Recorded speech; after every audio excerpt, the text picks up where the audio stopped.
Welcome to the Sirius report. This is obviously Paul from the Sirius report, and as I alluded to on the X platform, we've decided to actually include sections, what I would call a kind of Ukraine briefing.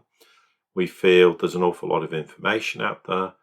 There's too much information. It can easily be distilled down into something that's far shorter, concise, to the point, and that's what we aim to provide because people don't have an awful lot of spare time in their lives. So if we can help in that regard by giving them the information they need in a far more shorter format, then so be it. So what we're going to start initially is to talk about what's going on in terms of ground warfare. And this is based obviously on official statements from the Russians.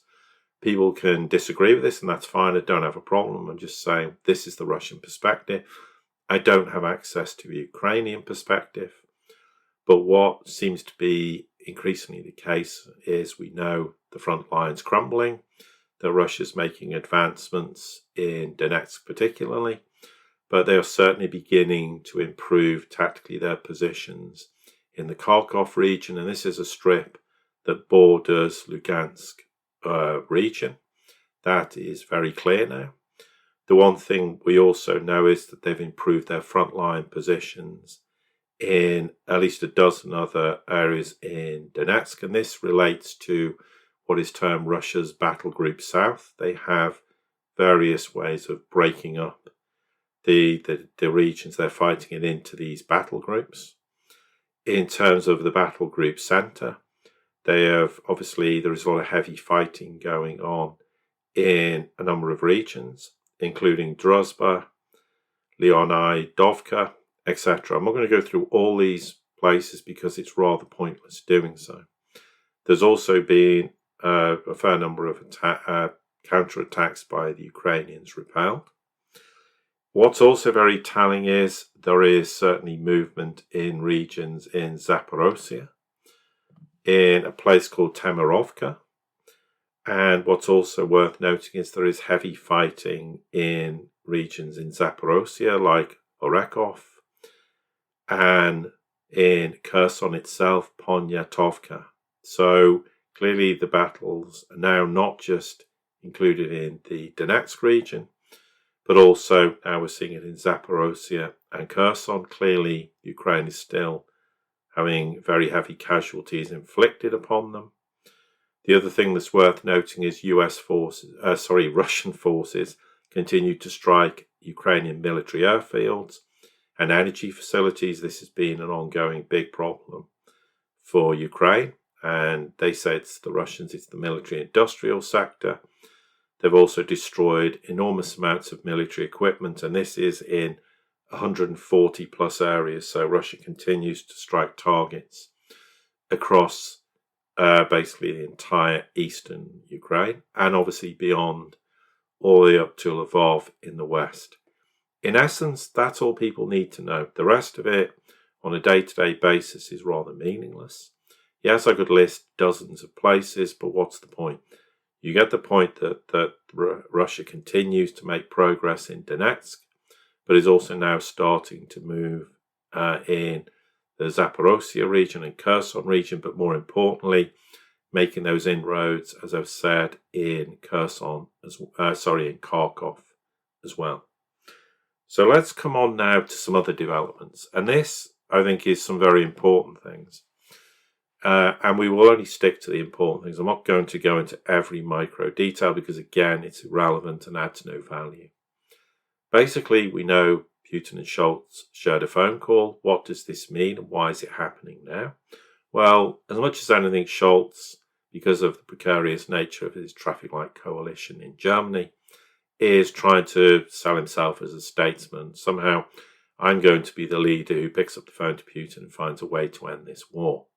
I think that's as much as anything why that's the case. But also, I think it's because EU countries in general, including Germany, are now coming to terms with the fact that the Ukrainian conflict can only end with negotiations and ultimately territorial concessions. Now, clearly they have a different perspective than the Russians do on how this war ends, but they clearly believe that in some way we can give some land to the Russians in exchange for Ukraine's security. Now, their definition of what security means, of course, is entirely different from what Russia's definition of security means. I think the argument is that from the West's perspective, and Scholz included, they think peace talks are going to happen sooner rather than later. But obviously, Russia's made its position very clear. Negotiations have to be on the basis of agreements reached in Istanbul, which was back in March of 2022.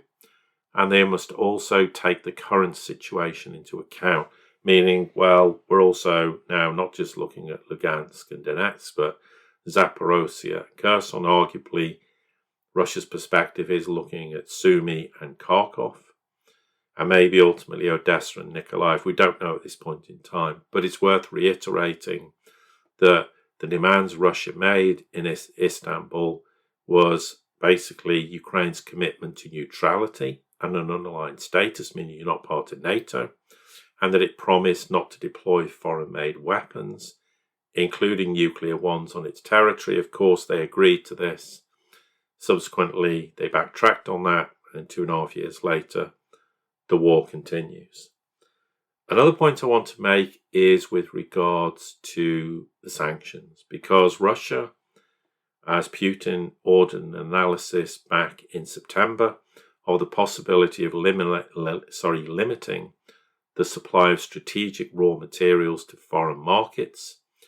And lo and behold, the Russian government's now introduced what it's termed temporary restrictions. How temporary is temporary remains to be seen, on the export of enriched uranium to the United States. Those restrictions will also impact foreign trade agreements concluded with persons registered in the jurisdiction of the United States. There are exemptions, including one-time licenses, that will be issued by the Federal Service for Technical and Export Control. And this, of course, is in response to the US's restrictions on imports of Russian uranium products that were introduced for the years 2024 to 2027 or so. That's the claim, at least. And ultimately, the US thinks it's going to put a ban in place in 2028. Now, the problem with this is, if the United States doesn't have enriched uranium, at some point its nuclear power stations will cease to operate. And that will have a devastating effect on the United States' energy mix. For some very peculiar reason, the United States is incapable of enriching its own uranium. So this is Russia taking a countermeasure. And there's no doubt the timing of this is related to Trump winning the election. It's a way of saying to Trump, if you think you're going to roll us over and get all the platitudes and accolades for ending the war, forget it. It's not going to happen. And, without any shadow of a doubt, that is why they've done it at this point in time. Another point worth making is there was a statement from OMV in Austria who came out and basically said, well, we're having gas supplies from Russia are being cut off from Saturday morning, meaning today, the 16th of November. That has indeed happened. If that was annualized, it would lead to a loss of 6 billion cubic meters of gas. That's an enormous amount. It doesn't mean this is going to stay in place, but it relates to the fact that an arbitration ruling ruled against Gazprom in favour of OMV, who then said, well, we're owed 230 million euros and we're going to withhold payment. Apparently, that's what's happened. And in return, Russia said, okay, well, if you withhold payment because we don't agree with the ruling, then you're not getting any more gas. So the question is, what does Austria do to circumvent this problem? But again, this is part of this ongoing energy crisis that we have spoken about, particularly on my own personal podcast, which obviously is subscription-based, but in other contexts, in other formats, including on the X platform and, of course, also in previous podcasts we've done on YouTube. Other point worth making is what Zelensky's doing. Zelensky, obviously originally, remember, presented this victory plan that no one, particularly the United States, was interested in. And now he's come up with what is apparently termed a resilience plan.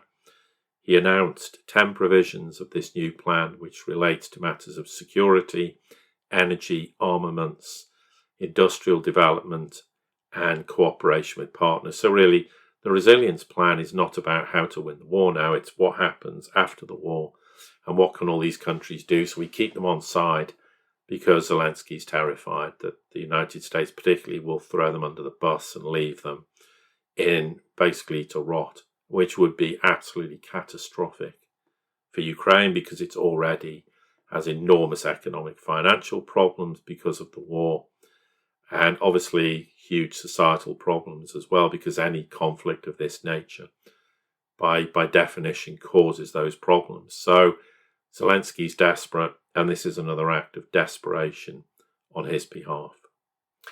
Another point worth making is that EU leaders adopted a declaration on Europe's competitiveness at an informal summit in Budapest on November the 8th. This is aimed at a decline in prices for oil, gas and electricity, amongst other things, because Europe's suddenly realising they're in serious trouble. They can't afford to keep paying the prices they are for energy. But how exactly are they going to do this?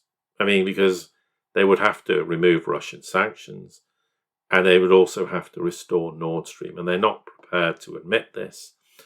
But that's the only option they have. Otherwise, they will continue to pay more and more for energy because LNG is scarce and whoever is willing to pay the most gets it. So they'll end up having to outbid the Asians in the process, particularly Southeast Asia, and they're going to pay exorbitant prices. So I'm mentioning this because, of course, it all relates to Ukraine.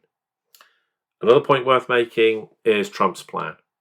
If it is indeed the plan, there are rumours that this is the case, or maybe stronger than rumours, but effectively it's a non-starter. And in very simple terms, he wants to freeze the conflict, it seems, but that's worse than the Minsk agreement, because as far as Russia's concerned, it's on Russian soil, because it is in Donetsk, it is partially in Lugansk, also Zaporozhye and Kherson. Russia regards them, whether people agree or disagree, that it's now Russian Federation territory. So there's not going to be any conflict frozen on their territory. Also, the idea of this demilitarized zone of Russian territory is not realistic either. It can't be, because again, Russia can said, you're not having a demilitarized zone on our territory. So whether the United States ultimately or Trump wants this to be in as part of his statement of what is the criteria to end the war, it's not going to happen. The other idea is we postpone Ukraine joining NATO is not going to happen either. Because as far as Russia's concerned, when it goes back to the Istanbul agreements, you're never going to be aligned with NATO ever again. So in essence, the Trump plan is meaningless and dead in the water before it's even got off the ground. A few more points with regards to the perspective of Trump and the Ukraine war. I think there's a belief that Trump is going to halt military support for Ukraine per se, but Trump will demand that Zelensky gets to the negotiating table and finds a way to end the war with Putin and Russia.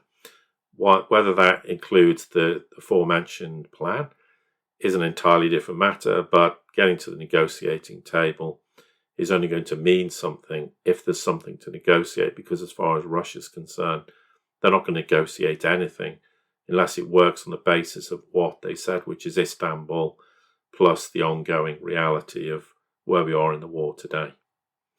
The other thing I think is that Washington certainly wants to push for a negotiated settlement. They don't want it to appear that Russia's won the war, and therefore at some point they can declare that no one won the war and it was a draw. And then that's their get out clause, because it's been utterly humiliating for them given the progress of the war and what we've seen. Another small point, and this is not unique but suddenly world leaders, including MBS, is picking up the phone, talking to Putin and discussing Ukraine. Now, there's no details as to exactly why they're talking about this, but I think this is part of the process of saying this war has to end. We have to find a way to end it. It might be potentially the Americans have asked MBS to try and talk to Putin and see what his feeling is on things. But MBS isn't there to tell Putin to end the war in any way, shape or form. But clearly I think we've reached the point where basically everybody knows it has to end. People are just trying to politically find a way out of ending this war. And MBS is just facilitating a discussion and saying, okay, what's your feeling about this? What do we think we can do about this? And just generally getting an idea of, to then say to potentially other, like the Americans, well, this is what Putin's feeling about this. Because in the end, it's really for MBS, it's of no really issue to him when it ends or when it, or not, because he's in Saudi Arabia. It doesn't particularly affect him in any way, shape or form. It's not like in any way, shape or form he's part of that war, but this is why we're seeing leaders who may have the ear of the United States picking up the phone and speaking to Putin.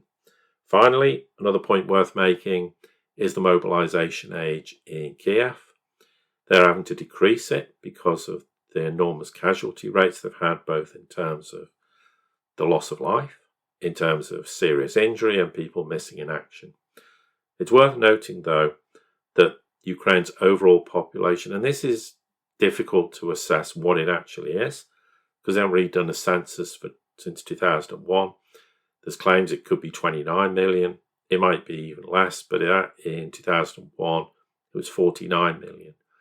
Basically, you now have a situation which is unsustainable of about 9.5 to 10 million people employed, who basically as taxes have to pay for over 20 million people who are retired age, children, unemployed people. And therefore, that's totally unsustainable. It's worth recalling, of course, back in May, the Ukrainians introduced more stringent rules on mobilization. That's failing to materialize. But the idea is it would get hundreds of thousands more Ukrainians to be drafted into the army. And there's been a lot of resistance to that clearly inside Ukraine. Another point worth making is Kursk. Well, that continues. Unfortunately, Ukraine continues to suffer enormous losses because they should never have entered there in the first place. It was the most ill-advised plan, whoever was ultimately responsible for it. And Russia's just waits for more and more Ukrainians to move in. And then, sadly, from the Ukrainian perspective, they all wind up being killed, or the bulk of them, and then more enter.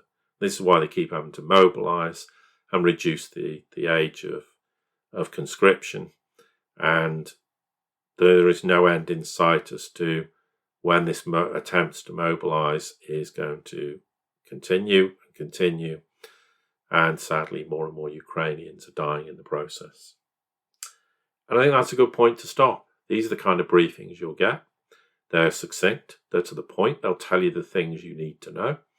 And you don't have to spend hours and hours trying to decipher conversations which just really say the same thing repeatedly, don't offer anything of any substance, but are just designed to hook you, so you just keep listening. And really, from our perspective, we're here to make sure people understand things in a succinct way as quickly as possible, because they've got their own lives to get on with. And with that, I will say goodbye.